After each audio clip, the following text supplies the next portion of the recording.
Et puis notez dans votre agenda que demain s'ouvrent donc à Libreville des travaux du Conseil exécutif de l'Union africaine de radiodiffusion. Et puis nous vous le présentions en ouverture de cette édition d'information. Nous recevons à ce propos Monsieur Grégoire Ndjaka, une fois de plus, bonsoir. Bonsoir Martial. Et je rappelle à nos téléspectateurs que vous êtes le directeur général de l'UAR, l'Union africaine de radiodiffusion. Alors, les travaux du conseil exécutif donc, de l'UAR demain, de quoi s'agit-il exactement, monsieur le directeur général? Merci Martial. Avant de commencer mon intervention ou à l'entrée de mon intervention, je voudrais sacrifier à une tradition.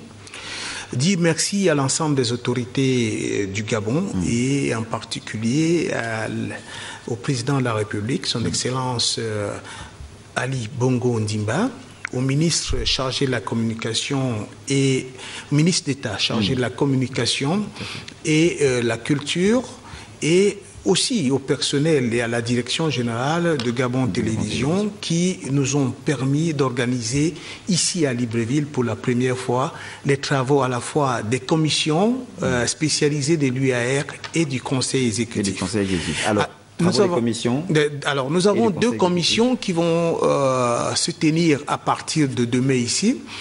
En réalité, il faut dire que l'Union a 4 commissions, mais nous avons déjà tenu des réunions, des travaux des 2 premières commissions, c'est-à-dire la commission technique et la commission marketing à Abidjan, en Côte d'Ivoire.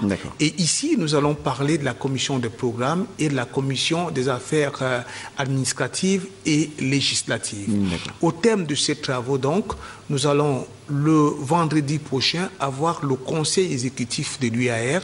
Et le conseil exécutif, c'est l'équivalent de ce qu'on appelle le conseil d'administration de l'UAR. C'est un organe de décision, de prise de décision qui oriente l'action de l'UAR et qui fixe le cap que doit suivre le directeur général et la direction générale. Occasion de voir peut-être ou de réorganiser, voir un peu tout le secteur avec les pays affiliés. Disons que parler de réforme. Oui, disons que ce conseil exécutif intervient 10 ans après la création de l'UAR à Abuja, en République fédérale du Nigeria. Mais il faut dire que l'UAR est née des cendres de l'UTNA. L'UTNA qui a été créée en 1966. Et elle a fonctionné avec les mêmes tests jusqu'en 2006. Et depuis 2006, nous avons eu de nouveaux tests. C'est donc l'occasion pour nous d'évaluer ces tests et de voir ce qu'il faudrait faire pour les améliorer, surtout sous le prisme déformant d'une nouvelle donne, celle d'un nouveau paysage médiatique en Afrique. Vous savez, lorsque l'UTNA a été créé par les pères fondateurs en 1966, on avait simplement les chaînes de radio et de télévision du service public de l'audiovisuel. Aujourd'hui, il y a une évolution remarquable. Dans le cas du Gabon, par exemple, vous voyez qu'il y a plusieurs chaînes de télévision qui se côtoient au quotidien. Privé, effectivement. Oui, donc il faudrait tenir compte de tout cela dans l'armature juridique de l'UAR. Et c'est ce qui va être fait ici à Libreville. Alors, très rapidement et en quelques mots, peut-être, en termes de projets, quels sont les projets à court, moyen, long terme de l'UAR? Mais disons que l'UAR voudrait être aux côtés de ses membres. D'abord, nous nous sommes engagés il y a quelques temps dans la négociation des droits de retransmission des événements sportifs. C'est ainsi que la dernière Coupe d'Afrique qui s'est jouée ici à Libreville a connu une baisse d'environ 15% des coûts de droits de retransmission. C'est une grande première. Mais le plus grand projet que nous avons aujourd'hui, c'est celui de la mise en place d'un réseau d'échange de programmes entre nos chaînes de télévision. Voyez-vous, avec le numérique aujourd'hui, il y a une certaine mutation. Nos chaînes de télévision qui étaient uniques et pour lesquelles on avait déjà des problèmes à remplir les grilles de programmes vont, n'est-ce pas, être multipliées par 5 ou par 6. Gabon Télévision, au Sénégal, au Cameroun, on aura 5 ou 6 chaînes de télévision. C'est dire l'importance de la question des contenus.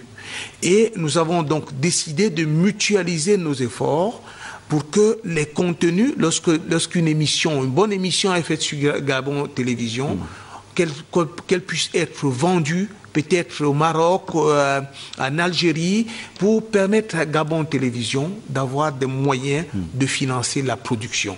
C'est important, la production. Très bien, merci en tout cas Monsieur Grégoire Ndjaka d'être passé sur ce plateau. Je rappelle que vous êtes le directeur général de l'UAR. Alors, en 5 secondes, un dernier mot. Mais le dernier mot, c'est que nous sommes engagés depuis 2 ans dans une voie de réforme. Je vous ai parlé du réseau de distribution, du réseau d'échange de programmes, mais à côté de cela, il faut numériser nos archives. Il faut dire que l'UAR dispose des plus anciennes archives audiovisuelles du continent qui étaient à Nairobi au Kenya et qui vont être délocalisées dans les prochains jours ou qui sont en train d'être délocalisées à Dakar pour être numérisées et mise à la disposition de nos membres. D'accord.